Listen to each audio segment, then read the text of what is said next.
Almost live. It's Professor Oddfellow's Penetralia. Are you one of the millions still making do with ho-hum non-anthropomorphic moons? Do you pirouette around the house yodeling tired old tunes like Moon River and Moon Over Miami when you could be wowing your familiars with numbers like Anthropomorphic Moon Over Miami and Anthropomorphized Moon River? Thanks to far-reaching revisions in Moonfish Ocean tournament regulations, anthropomorphized satellites are finally within reach. Ask for our free starter kit and we'll throw in Have a Shruggy Day.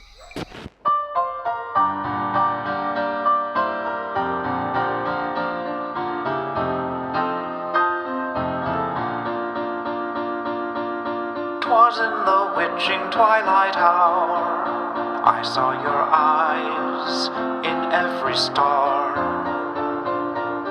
and in the whispers from the bower, I heard again as from afar the fervent vows in mystic phrase that thrilled my soul in bygone days, and truths that never should be broken tumbled from our lips, be spoken.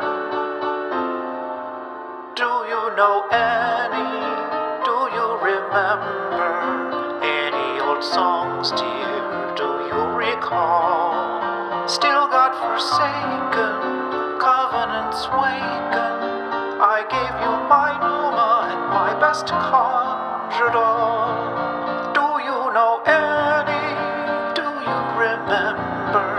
Any old songs, dear, any old songs.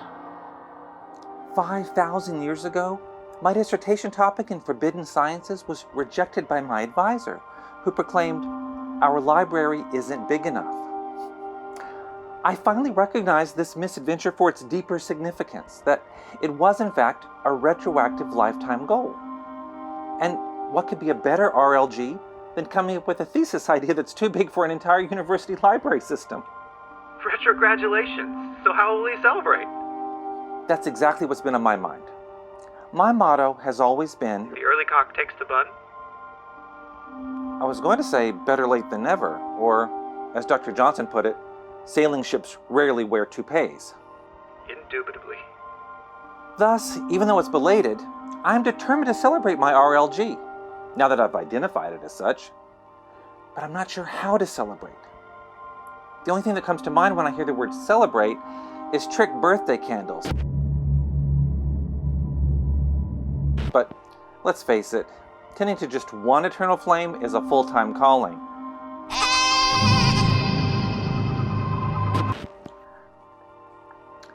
And some of you know what I'm talking about, am I right? Let's turn to some great figures from the arts and explore how they celebrated their triumphs.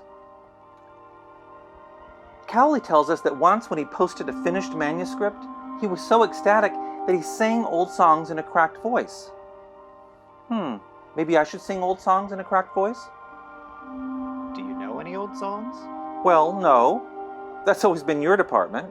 Any old songs. Let's see what else we have here. Baker tells how early in his career, 2 magazines accepted stories he'd sent them. He got the acceptance letters on the same day and walked to a restaurant called Mr. Steak, where he ordered a steak. You don't eat steak. But Mr. Steak gives out hand puppets. The restaurant doesn't exist anymore. Perfect.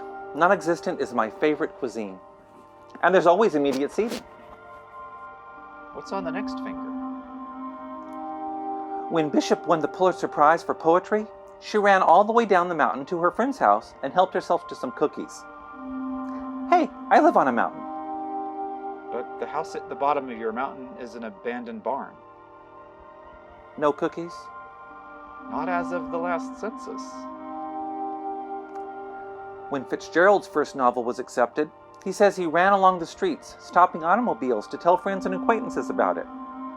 Remember what happened last time? Oh, that's right. The acquaintances were well behaved enough, but the friends... The pop group Herman's Hermits threw potatoes? Yes? No. No. I know. Penetralia land, ho, like an ampersand. Letters are connecting into a long hand.